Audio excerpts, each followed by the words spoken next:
ஆகாஷ்வாணி.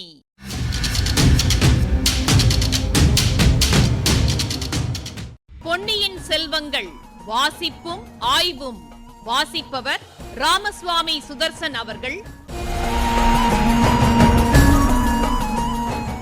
மகாராஜாதிராஜ ராஜகம்பீர ராஜமார்த்தாண்ட ராஜகுலோத்துங்க ராஜகுலதிலக ஈரேழு 14 லோகத்தின் அதிபதி பாரா.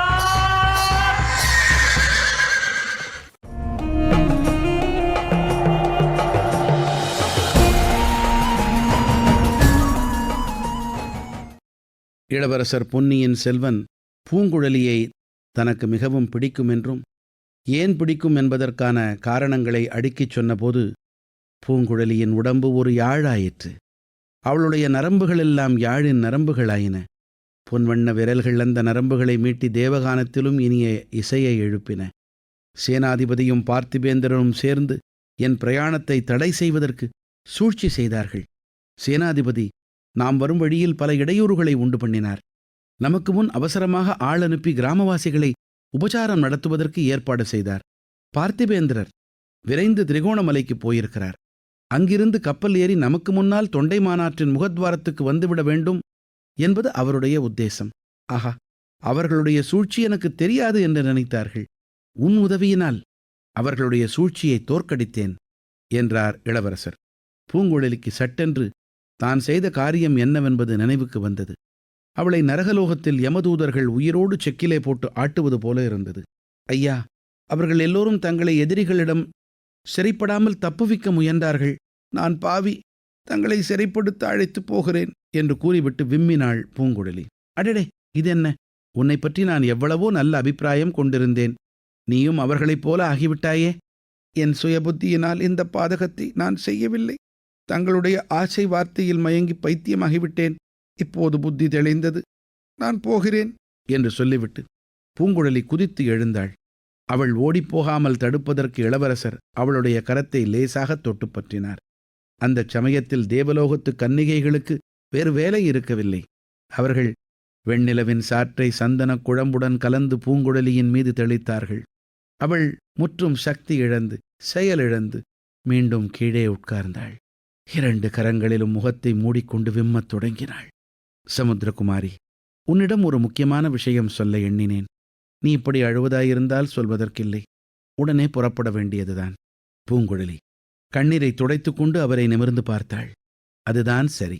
கேள், இவர்கள் எல்லோரும் என்னை சிறைப்படாமல் காப்பாற்ற முயல்கிறார்கள் என்று சொன்னாயே, அது உண்மைதான். அது எதற்காக தெரியுமா? தங்கள் பேரில் அவர்கள் வைத்திருக்கும் அன்பினால்தான். நான் ஒருத்தி மட்டும்தான் பாதகி. பொறு, என் பேரில் எல்லோருக்கும் அன்புதான். எதற்காக தெரியுமா?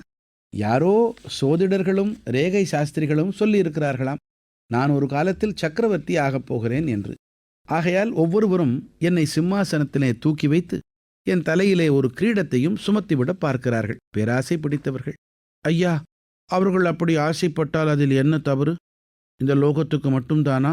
3 உலகத்துக்கும் சக்கரவர்த்தியாக தாங்கள் தகுதி வாய்ந்தவர் அல்லவா? ஆஹா, நீயும் அவர்களைப் போலத்தான் பேசுகிறாய். பெண்ணே, இந்த உலகில் அரண்மனையைப் போன்ற சிறைக்கூடம் வேறில்லை. சிம்மாசனத்தைப் போன்ற பலிபீடமும் இல்லை. கிரீடம் அணிவது போன்ற தண்டனை வேறு கிடையவே கிடையாது. இதையெல்லாம் மற்றவர்களிடம் சொன்னால் ஒப்புக்கொள்ள மாட்டார்கள். நீயாவது ஒப்புக்கொள்வாய் என்று நினைத்தேன். பூங்குழலியின் கண்ணிமைகள் பட்டுப்பூச்சியின் சிறகுகளைப் போல அடித்து கொண்டன. அவள் ஆர்வம் ததும்பி அகன்ற கண்களினால் அரசளங்குமாரரை நோக்கினாள். சமுத்திரகுமாரி, உண்மையாகச் சொல். உன்னை வாழ்நாளெல்லாம் ஒரு சிம்மாசனத்தில் உட்கார்ந்திருக்கும்படி சொன்னால் உட்கார்ந்திருப்பாயா என்று இளவரசர் கேட்டார். பூங்குழலி சிறிது நேரம் யோசனை செய்தாள். பிறகு மாட்டேன் என்று தெளிவாகச் சொன்னாள். பார்த்தாயா, பின்னே என்னை மட்டும் அந்த தண்டனைக்கு ஏன் உள்ளாக்க விரும்புகிறாய்? தாங்கள் ராஜகுலத்தில் பிறந்தவரல்லவா? ராஜகுலத்தில் பிறந்ததனால் என்ன? நல்லவேளையாக கடவுள் என்னை இந்த தண்டனைக்கு உள்ளாக்க விரும்பவில்லை. ராஜ்யம் ஆளுவதற்கு என் மூத்த சகோதரர் இருக்கிறார். என் பெரிய பாட்டனாரின் மகன் ஒருவரும் இருக்கிறார். அவரும் ராஜ்யம் ஆள ஆசைப்படுகிறார். ஆஹா, அது தங்கள் காதுக்கும் எட்டிவிட்டதா என்றாள் பூங்குழலி. நல்ல கதை. எனக்கு தெரியாது என்று நினைத்தாயா என்ன? ஆகையால் தஞ்சாவூர் சிம்மாசனம் அதன் பேரில் உட்காருவதற்கு ஆளில்லாமல் தவிக்கப் போவதில்லை. அத்துடன் எனக்கு கிரீடம் சுமந்து ஆளும் ராஜ்ய ஆசையும் இல்லை. தங்களுக்கு எதிலேதான் ஆசை என்று கேட்டாள் பூங்குழலி. ஆ, அப்படி கேள், சொல்கிறேன். சற்று முன் இந்த மத்தகஜத்தின் மீது உட்கார்ந்து பிரயாணம் செய்தோமே, அம்மாதிரி வனங்கள் வனாந்திரங்கள் எல்லாம் புகுந்து சண்டமாருதம் போல சுற்றி வருவதிலே எனக்கு ஆசை. கப்பல்களில் ஏறி கடல்களை கடந்து செல்வதில் ஆசை. உயரமான மலைகளின் உச்சி சிகரங்களின் மேல் ஏறுவது ஆசை. கடல்களுக்கு அப்பால் இந்த இலங்கையைப் போல எத்தனையோ இலங்கைகளும் பரதகண்டத்தைப் போல எத்தனையோ பெரிய பெரிய கண்டங்களும் உண்டு என்று கேள்விப்பட்டிருக்கிறேன். அங்கேயெல்லாம் போய் அந்தந்த நாடுகளில் உள்ள அதிசயங்களை பார்க்க வேண்டும் என்று ஆசை. இளவரசர் கூறும் மொழிகளை அப்படியே விழுங்குவாள் போல பூங்குழலி வாய் திறந்தபடி கேட்டுக்கொண்டிருந்தாள். ஆர்வம் கட்டுக்கடங்காமல் போகவே, ஐயா, அங்கேயெல்லாம் போகும்போது என்னையும் அழைத்துப் போவீர்களா என்று கேட்டாள். நான் சொன்னவையெல்லாம் என் ஆசைகள், அவை நிறைவேறப் போகின்றன என்று யார் கண்டது என்றார் இளவரசர். பூங்குழலி கனவு லோகத்திலிருந்து பூலோகத்துக்கு வந்தாள். ஐயா, அப்படியானால் தாங்கள் எதற்காக இப்போது தஞ்சாவூருக்கு போக வேண்டும் என்றாள். அதை சொல்லத்தான் ஆரம்பித்தேன். அதற்குள் நீ பேச்சை மாற்றி எங்கேயோ கொண்டு போய்விட்டாய். சமுத்திரகுமாரி, இந்த இலங்கை தீவில் வாய் திறந்து பேசும் சக்தியற்ற, பேசும் திறமையில்லாத ஸ்திரீ ஒருத்தி அங்குமிங்கும் சித்தப்பிரமை கொண்டவள் போல சுற்றி கொண்டிருக்கிறாளே, அவளை உனக்கு தெரியுமா என்று கேட்டார் இளவரசர் அருள்மொழிவர்மர். பூங்குழலி அடங்கா வியப்புடன், தெரியும் இளவரசே, எதற்காக கேட்கிறீர்கள் என்றாள். காரணம் பிறகு சொல்லுகிறேன். அந்த ஸ்திரீயை உனக்கு எப்படி தெரியும்? அவளை பற்றி என்ன தெரியும் என்று கேட்டார். ஐயா, நான் குழந்தை வயதில் என்னை பெற்ற தாயை இழந்தேன். பிறகு எனக்கு அன்னையின் அன்பை அளித்தவள் அந்த மூதாட்டிதான். அவள் என் குரு, என் தெய்வம். அவளை பற்றி வேறு என்ன கேட்கிறீர்கள்? அந்த மூதாட்டிக்கு நிரந்தரமான வாசஸ்தலம் ஏதாவது உண்டா? எப்போதும் சுற்றித் திரிந்து கொண்டே இருப்பவள்தானோ? கோடிக்கரையிலிருந்து இலங்கையை நெருங்கி வரும்போது பூதத்தீவு என்ற ஒரு தீவு இருக்கிறது. அதிலே ஒரு பாறை குகை இருக்கிறது. அங்கேதான் அந்த அம்மாள் பெரும்பாலும் இருப்பாள். அவ்விடத்தில்தான் தங்களை நான் முதலில் பார்த்தேன். என்னை அங்கே பார்த்தாயா? ஆமாம், அந்த பாறை குகையில் சில அழகான சித்திரங்களை அந்த அம்மாள் எழுதியிருக்கிறாள். அந்த சித்திரங்களில் தங்கள் உருவத்தையும் கண்டேன். பிறகு ஒரு நாள் கோடிக்கரையில் தங்களை நேரில் பார்த்தபோது அதனால்தான் பிரமித்து போனேன் என்றாள். ஓஹோ, இப்போது எல்லாம் எனக்கு தெரிகிறது. விளங்காத விஷயமும் விளங்குகிறது. சமுத்திரகுமாரி, அந்த மூதாட்டிக்கும் எனக்கும் உள்ள உறவை பற்றியும் உனக்கு தெரியுமா? ஏதோ உறவு இருக்க வேண்டும் என்று ஊகித்தேன். ஆனால் இன்ன உறவு என்று தெரியாது. பூங்குழலி, அந்த மூதாட்டி என் பெரிய தாயார்.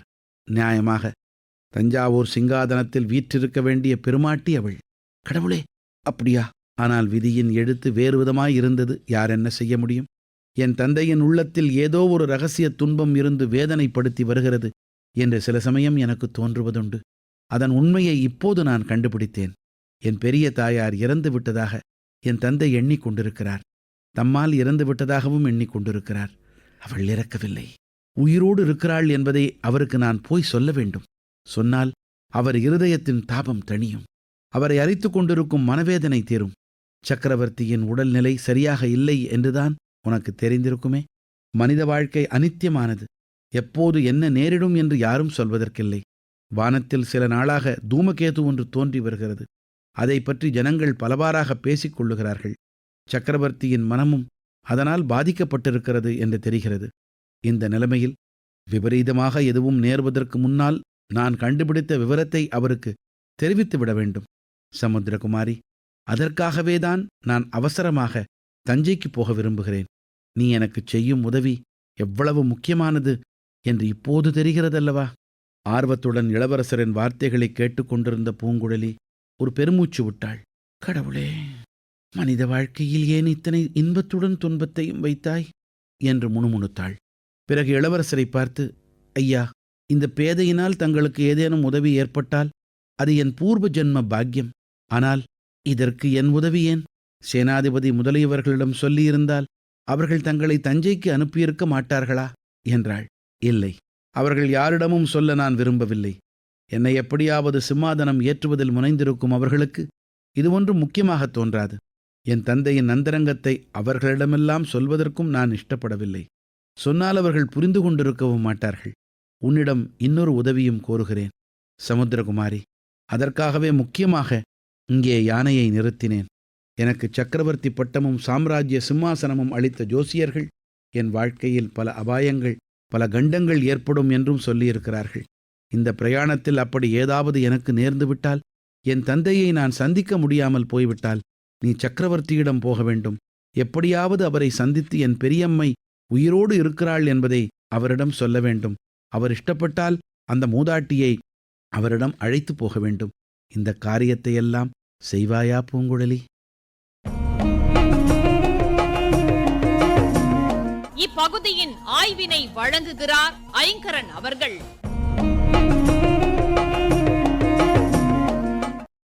ஈஷிக் கொள்றதுன்னு ஒரு தொடர். மனுஷனின் ஆசை முக்கியமா 3 விஷயங்கள்ல அழுத்தமா பதியுதான்.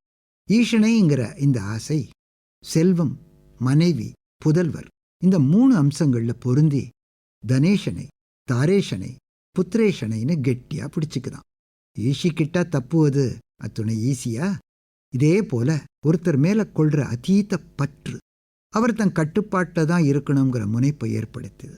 எனக்கு தெரிஞ்ச ஒவ்வொருத்தரும் நான் அவங்க இஷ்டப்படி நடக்கணும்னு ஆசைப்படுறாங்க. சமுத்திரகுமாரியிடம் பொன்னியின் செல்வர் இப்படி சொன்னதை கேட்டோம். குறிப்பா குந்தவை, பெரிய வேளார், பூதி விக்ரமகேசரி, வந்தியத்தேவன் இவங்களையெல்லாம் மனசுல வச்சுக்கிட்டு தான் இதை சொன்னார். இது நமக்கு தெரியுது. தொடர்ந்து நீ ஒருத்தி தான் என் விருப்பப்படி நடக்க மகிழ்ச்சியோட சம்மதிச்சேன்னு சொன்னதும் பூரிச்சு போயிடுறா. சற்றைக்கெல்லாம் மதி மயக்கத்துல செஞ்சுட்டோம்னு வருத்தப்படுறா. சொர்க்கத்திலேருந்து பூமிக்கு வந்த அவளுக்கு இந்த வேதனை செக்குல போட்டு ஆட்டுறது மாதிரி துன்பத்தை கொடுக்குது. பெரிய உரல் போன்ற அமைப்பு, நடுவிலே பொருத்தப்பட்ட உலக்கை போன்ற தடி, எருத பூட்டி பிழிப்பான சுற்ற பண்ணி வித்துக்கள்ல இருந்து எண்ணெய் எடுக்க உதவுற சாதனம்தான் செக்கு. சக்கு என்ற சொல் வட்ட வடிவ சுழற்சியை குறிக்கும். இதிலிருந்து வந்ததுதான் சக்கரம்ங்கிற சொல். சக்கு செக்கு ஆயிடுச்சுன்னு ஒரு கருத்து நிலவுது. சரி, இக்கரைக்கு அக்கறை பச்சைன்னு சொல்வதுண்டு. அரச குலத்தவர் வாழ்க்கையே இந்த ஓடக்கார பெண் எந்த அளவுக்கு புரிஞ்சுக்கிட்டு இருக்கா தெரிஞ்சுக்க விரும்புகிறார் அருள்மொழிவர்மர். அவளும் தன்னை மையமா வச்சுத்தான் சிந்திக்கிறா. இதை உணர்ந்ததும் அரண்மனை, அரியணை, அழகான மணிமுடி இதெல்லாம் ஆயுள் தண்டனையின் வெவ்வேறு சின்னங்கள்னு சொல்றார். நேர்களே, அருள்மொழிவர்மர் காலத்துக்கு ஏறத்தாழ 600 ஆண்டுகளுக்கு அப்புறம் வாழ்ந்த வில்லியம் ஷேக்ஸ்பியர் என்னும் புகழ்பெற்ற நாடக ஆசிரியர் சொன்னது இங்கே ஒப்பு நோக்கத்தக்கது. மணிமுடி சூடிய தலை மன உலைவையும் ஏத்திக்கிட்டு இருக்கு. கதைக்கு திரும்புவோம். அத்தகைய கிரீடத்தை தலையில வச்சுக்கிட்டு வாழ்நாளெல்லாம் சிம்மாசனத்தில் உட்கார வேண்டிய நிலையும் எனக்கு இல்லை. ஆனா இந்த இலங்கை தீவில பேச இயலாமல் சித்தப்பிரமை கொண்டவள் போல் சுத்திக்கிட்டு இருக்கிற மூதாட்டி இறக்கவில்லை, இன்னும் உயிரோட தான் இருக்கிறாங்கிற முக்கியமான செய்தி என் தந்தைக்கு தெரிவிக்கணும். அதுக்காகத்தான் அவசரமா தஞ்சைக்கு போக விரும்புறேன். இதை சொல்றதுக்காகத்தான் இங்க யானையை கொஞ்சம் நிறுத்தினதாக அவர் சொன்னது நெஞ்சை நெகிழச் செய்யுது.